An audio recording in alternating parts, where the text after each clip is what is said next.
కొన్ని చోమనసా ఈరోజు మనమైతే solo leveling season 2 episode 1 explain చేయబోతున్నాం. ఈ వీడియోని లైక్ చేసి లాస్ట్ వరకు అయితే తప్పకుండా చూడండి. ఇంకా లేట్ చేయకుండా ఎక్స్ప్లెనేషన్ స్టార్ట్ చేసేద్దాం.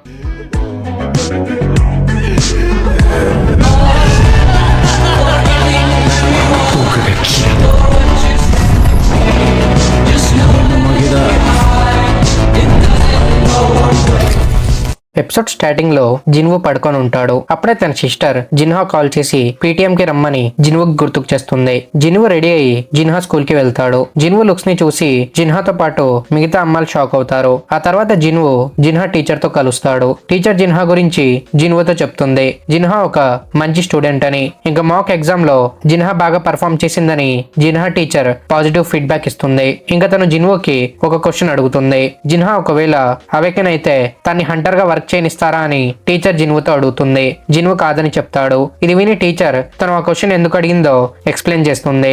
ఒక అమ్మాయి రీసెంట్ గా హంటర్ గా మారిందని, తను హంటర్ అయినప్పటి నుంచి స్కూల్ కి రావడం మానేసిందని, ఆ అమ్మాయి ఒక హంటర్ అయినా కూడా అట్లీస్ట్ గ్రాడ్యుయేట్ అయితే బాగుంటుందని, ఇంకా అమ్మాయి జిన్హా ఫ్రెండ్ కాబట్టి తన్ని స్కూల్ కి రమ్మని కన్విన్స్ చేయండి అని టీచర్ జిన్వుకి రిక్వెస్ట్ చేస్తుంది.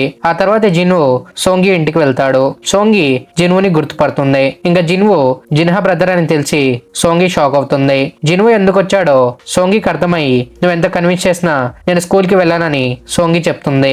ఇంకా జిన్వు సోంగిని స్కూల్ కి వెళ్ళమని కన్విన్స్ చేయాలని ట్రై చేస్తాడు. కానీ సోంగి తన మాట వినకపోవడం చూసి జిన్వు సోంగిని తనతో పాటు రమ్మని చెప్తాడు. ఇంకా దోంగ్సుక్ యంగర్ బ్రదర్ దోంగ్సో జిన్వు ఇంకా జిన్హో కోసం అమెరికా నుంచి సౌత్ కొరియా వస్తాడు. తన్ని పికప్ చేయడానికి జించుల్ వస్తాడు. జించుల్ దోంగ్సుతో జిన్వు ఇంకా జిన్హోని కలవడానికి తను వదిలేసిన కంట్రీకి ఎందుకు తిరిగి వచ్చాడని దోంగ్సుక్ అడుగుతాడు. దోంగ్సు రిప్లై ఇస్తూ తను ఎందుకు వచ్చాడో జింజుల్ కి తెలుసని, తను జిన్హో ఇంకా జిన్హోని డంజన్ లో ఏం చేయబోతున్నాడో దాన్ని సర్విలెన్స్ టీమ్ ఇగ్నోర్ చేస్తే చాలని, తను ఫస్ట్ ఈ ర్యాంక్ హంటర్ ని చంపుతాడని, ఆ తర్వాత డి ర్యాంక్ హంటర్ ని చంపుతాడని, ఇంకా తన్ని ఆపాలని ట్రై చేయొద్దని, ఎందుకంటే తనలాంటి ఎస్ ర్యాంక్ హంటర్ ని ఎవరు ఆపలేరని దోంగ్సు చెప్తాడు. ఇది విని జించుల్ దోంగ్సుకి ఇంకా కోపం తెప్పించకుండా నేను ఓన్లీ నా డ్యూటీ చేస్తున్నానని జించుల్ చెప్తాడు. ఇంకా జోంగ్హిన్ టీమ్ వాళ్ళకు దొరికిన మాన్స్టర్ ని తీసుకొని ఐలాండ్ నుంచి తిరిగి వచ్చేస్తారు. ఇంకా తను చైర్మన్ తో ఈ మాన్స్టర్స్ ఎలా ఇవాల్వ్ అయ్యాయో ఎక్స్ప్లెయిన్ చేస్తాడు. ఈ మాన్స్టర్స్ కి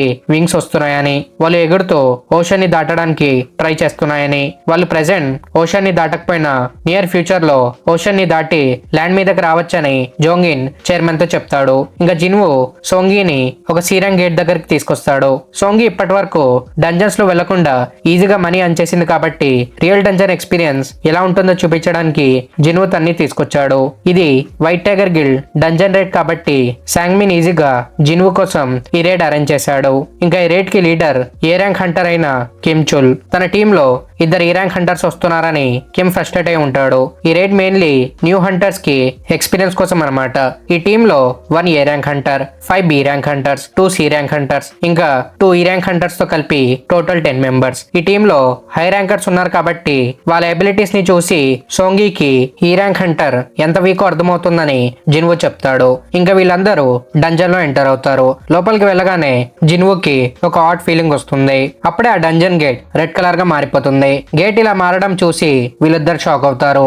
జిన్వు సోంగిని తీసుకొని బయటకు వెళ్ళడానికి ట్రై చేస్తాడు. కానీ గేట్ తన్ని లోపలికి లాక్కుంటూ ఉంటుంది. జిన్వు వీళ్ళిద్దరితో తొందరగా మెయిన్ స్ట్రైక్ టీమ్ ని కాంటాక్ట్ చేయమని జిన్వు చెప్తాడు. ఇంకా గేట్ జిన్వుని లోపలికి లాక్కుంటుంది. సాంగ్మిన్ దీని గురించి వైట్ టైగర్ గిల్డ్ మాస్టర్ యోన్హోకి ఇన్ఫార్మ్ చేస్తాడు. ఒక సీరంగ్ గేట్ రెడ్ గేట్ గా మారిందని విని యోన్హో షాక్ అవుతాడు. ఇంకా వీళ్ళందరూ ఒక స్నో ఫారెస్ట్ లో ఉంటారు. డంజన్ గేట్ అక్కడ నుండి మాయమైపోతుంది. ఇది రెడ్ గేట్ అని కిమ్ చుల్ అందరికి చెప్తాడు. రెడ్ గేట్ అంటే ఏంటని సోంగి జిన్వుకి అడుగుతుంది. జిన్వు ఎక్స్ప్లెయిన్ చేస్తూ రెడ్ గేట్స్ రెగ్యులర్ గేట్స్ కంటే చాలా డిఫరెంట్ అని, ఈ డంజన్ లో ఒకసారి అడుగు పెడితే బయట వరల్డ్ నుంచి కాంటాక్ట్ లూజ్ అవుతుందని, బయట వాళ్ళు వీళ్ళకి హెల్ప్ చేయలేరని, ఇక్కడ నుండి బయటకు వెళ్ళాలంటే బాస్ ని ఓడించాలని లేదా డంజన్ బ్రేక్ కోసం వెయిట్ చేయాలని, ఇంకా ఈ రెడ్ గేట్స్ లో ఉండే మాన్స్టర్స్ నార్మల్ డంజన్ లో ఉన్న మాన్స్టర్స్ కన్నా చాలా స్ట్రాంగ్ గా ఉంటాయని జిన్వు చెప్తాడు.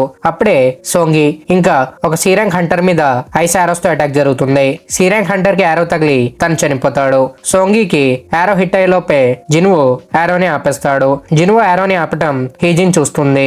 ఇంకా వీళ్ళు అటాక్ చేసిన ఐస్ ఎల్ఫ్స్ ని చూస్తారు.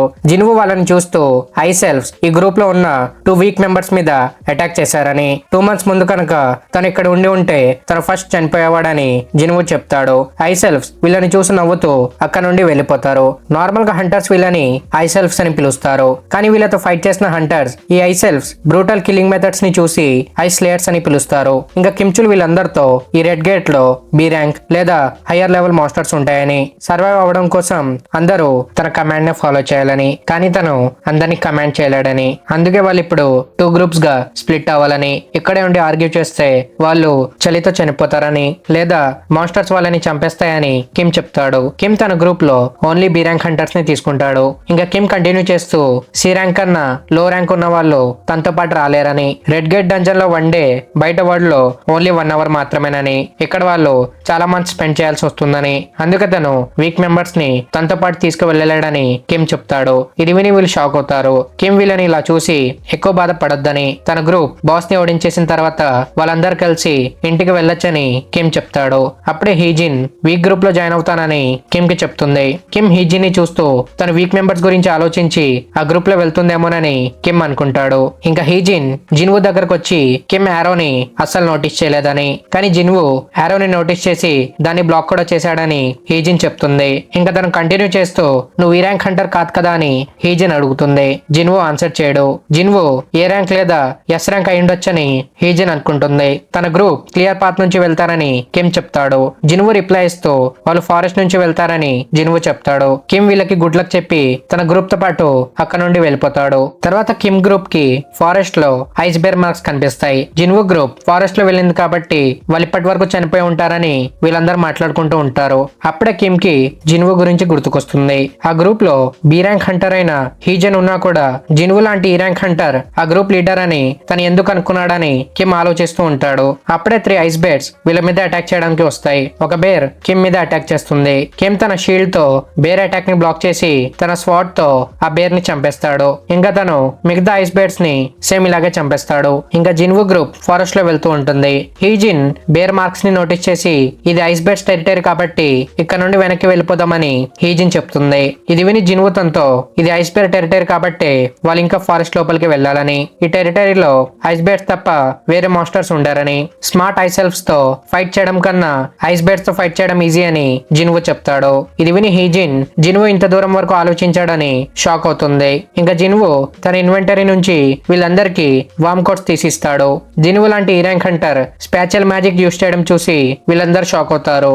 ఇంకా సోంగి జిన్వుతో తను ఎవరో నిజం చెప్పమని జిన్వుకు అడుగుతుంది. ఇది విని జిన్వు తనతో తన సోంగిని ఇక్కడికి తీసుకొచ్చాడు కాబట్టి తన సోంగిని ప్రొటెక్ట్ చేస్తాడని, దానికి ఎక్స్చేంజ్ గా తను ఎలాంటి క్వశ్చన్స్ అడగొద్దని జిన్వు చెప్తాడు. ఇంకా జిన్వు మిగతా ఇద్దరితో కూడా సైలెంట్ గా ఉండమని చెప్తాడు. అప్పుడే అక్కడికి ఒక ఐస్ బేర్ వస్తుంది. ఇంకా జిన్వు తన టైటిల్ ని వుల్ఫ్ అసాసిన్ గా చేంజ్ చేసుకుంటాడు. వుల్ఫ్ అసాసిన్ టైటిల్ ని చేంజ్ చేసుకుంటే బీస్ట్ టైప్ మాస్టర్స్ తో ఫైట్ చేస్తున్నప్పుడు జిన్వు ఎబిలిటీస్ 40% ఇంక్రీస్ అవుతాయి అన్నమాట. ఇంకా జిన్వు తన బేర్ హ్యాండ్స్ తో అక్కడికి వచ్చిన అన్ని ఐస్ బేర్స్ ని చంపేస్తాడు. ఇది రెడ్ గేట్ అవడం వల్ల జిన్వుకి పాయింట్స్ కూడా ఎక్కువే దొరుకుతూ ఉంటాయి. జిన్వు వెపన్స్ లేకుండా బేర్స్ ని చంపడం చూసి వీళ్ళ ముగ్గురు షాక్ అవుతారు. ఇంకా యూన్హో గేట్ ని చెక్ చేయడానికి వస్తాడు.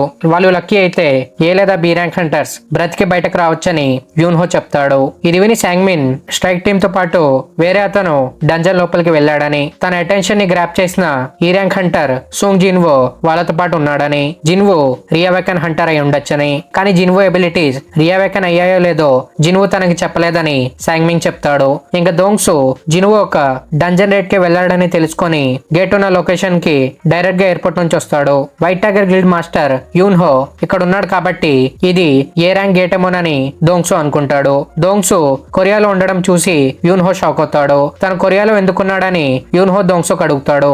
దోంగ్సు క్వశ్చన్ ని డాచ్ చేస్తూ వైట్ టైగర్ గిల్డ్ కి సంబంధించిన గేట్ లో ఈ ర్యాంక్ హంటర్ అయిన సోంగ్ జిన్వో ఎందుకున్నాడని దోంగ్సు అడుగుతాడు. అందరూ జిన్వో గురించి ఎందుకు మాట్లాడుతున్నారని యూన్హో కన్ఫ్యూజ్ అవుతాడు. ఇంకా ఈ రెడ్ గేట్ లో ఈ ర్యాంక్ హంటర్ జిన్వో ఎలాగో చనిపోతాడు కాబట్టి తను ఇంత దూరం వచ్చి వేస్ట్ అయిపోయిందని డోంగ్సు ఫ్రస్ట్రేట్ అవుతాడు. ఇంకా జిన్చులు ఆలోచిస్తూ జిన్వో చాలా లక్కీ అని, డోంగ్సు లాంటి ఎస్ ర్యాంక్ హంటర్ కూడా రెడ్ గేట్ అవతల ఉన్న వాళ్ళని ఏం చేయలేడని లేడని జిన్చూల్ చెప్తాడు. తర్వాత వీళ్ళు బేర్ మీట్ ని తింటూ ఉంటారు. జిన్వు మీల్ కంప్లీట్ చేసి డైలీ క్వెస్ట్ కంప్లీట్ చేయడానికి వెళ్ళిపోతాడు. డైలీ క్వెస్ట్ కంప్లీట్ చేసిన తర్వాత జిన్వు ఐస్ బేర్స్ ఉన్న కేవ్ దగ్గరికి వెళ్తాడు. ఇంకా జిన్వు తన షాడో ఆర్మీని సమన్ చేస్తాడు. వాళ్ళ ఫస్ట్ బ్యాటిల్ కోసం జిన్వు తన ఆర్మీకి కమాండ్ ఇస్తాడు. షాడో ఆర్మీ బేర్స్ తో ఈక్వల్లీ ఫైట్ చేస్తూ ఉంటుంది. షాడో ఆర్మీ రీజనరేటివ్ అబిలిటీస్ వల్ల జిన్వు దగ్గర ఉన్న మానా ఫాస్ట్ గా తగ్గుతూ ఉంటుంది. నార్మల్ బేర్స్ చనిపోయిన తర్వాత ఐస్ బేర్ లీడర్ బయటకు వస్తాడు. తన షాడో ఆర్మీ సోల్జర్స్ ని ఈజీగా చంపేస్తాడు. మానా 0 అయిపోవడంతో షాడో ఆర్మీ రీజనరేట్ అవ్వదు. ఇంకా జిన్వు ఇగ్రిస్ ని కమాండ్ చేస్తాడు. ఇగ్రిస్ తన ముందు రావడం చూసి బేర్ ఇగ్రిస్ మీద అటాక్ చేస్తుంది. ఇగ్రిస్ అటాక్ ని డాచ్ చేసి బేర్ షోల్డర్ మీద అటాక్ చేస్తాడు. ఇంకా ఇగ్రిస్ బేర్ బ్యాక్ మీద అటాక్ చేసి తన లెగ్స్ ని కట్ చేసేస్తాడు. ఇగ్రిస్ స్పీడ్ ని చూసి జిన్వు షాక్ అవుతాడు. ఇంకా బేర్ మళ్ళీ అటాక్ చేయడానికి చూస్తుంటే ఇగ్రిస్ ఫైనల్ బ్లోతో బేర్ ని చంపేస్తాడు. జిన్వు ఇగ్రిస్ ని చూస్తూ ఆ రోజు ఇగ్రిస్ తన స్వాట్ తో ఫైట్ చేసి ఉంటే తను ఓడిపోయేవాడని, ప్రెసెంట్ కూడా ఇగ్రిస్ తనకన్నా స్ట్రాంగ్ అని జిన్వు చెప్తాడు.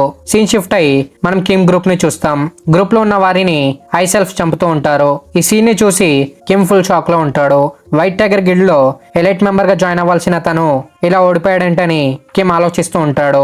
ఇంకా తన గ్రూప్ లాస్ట్ మెంబర్ ని ఎల్ఫ్ చంపడం చూసి కిమ్ భయపడి అక్కడ నుండి పారిపోతాడు. ఇంకా అక్కడికి ఎల్ఫ్స్ బాస్ వస్తాడు. ఇంకా ఇక్కడతో ఎపిసోడ్ 1 కంప్లీట్ అవుతుంది. ఎక్స్ప్లెనేషన్ కనుక మీకు నచ్చినట్టయితే వీడియోని తప్పకుండా లైక్ చేయండి. ఇంకా నెక్స్ట్ ఎపిసోడ్స్ మిస్ కాకూడదు అనుకుంటే ఛానల్ ని సబ్స్క్రైబ్ చేసుకొని బెల్ ఐకాన్ ఆన్ చేసుకోండి. ఇంకా మనం నెక్స్ట్ వీడియోలో కలుద్దాం. Thank you for watching.